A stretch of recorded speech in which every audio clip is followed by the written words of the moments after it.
Let's talk about what we can all learn from Hall of Fame wide receiver Jerry Rice about dedication. I'm Dr. David Geyer, orthopedic surgeon and sports medicine expert. Jerry Rice was the best wide receiver that ever played the game of football.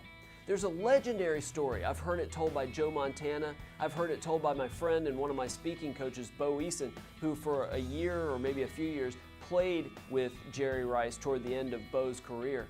And it basically goes like this.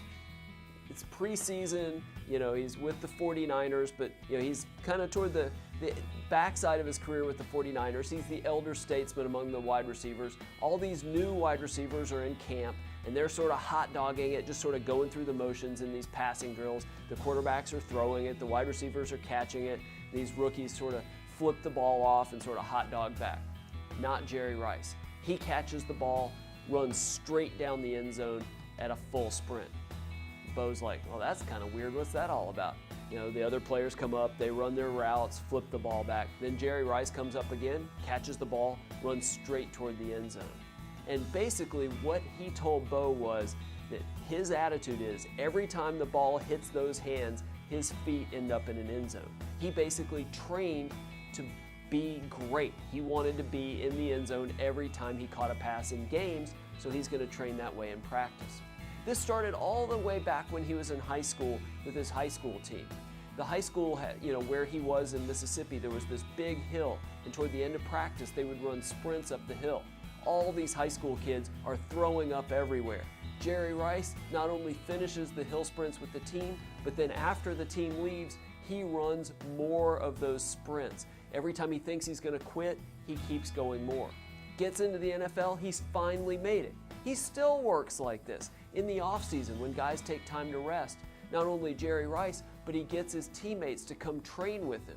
They run hill sprints. They run all sorts of other drills in the brutal heat. Then, after all that's done, Jerry Rice lifts weights for 2.5 hours a day.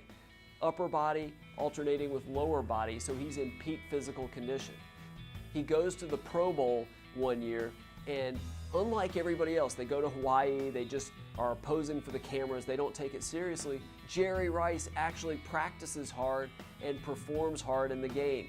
Everything is serious, and he takes it very seriously. But it's not just how well he does in the games, it's how hard he practices. He has an expression, a phrase, a mantra, so to speak. How you practice equals how you play. Where in what you do, be it in school, in sports, or in your work, could you work as hard as Jerry Rice? Maybe in your business, you do extra research for a presentation that may not be coming for a couple of months, but that'll just knock that presentation out of the park. Maybe you land a big contract. If it's school, it's doing extra SAT prep, or it's using extra sources in your papers to make that paper outstanding. If it's sports, it's extra time in the weight room, or extra sprints on your own, or extra shooting drills first thing in the morning or late at night. But you've got to be dedicated in what you do and work as hard as you possibly can. Try to outwork your competition if at all possible. And if you do that, like Jerry Rice, you can be a champion in sports, business, and life.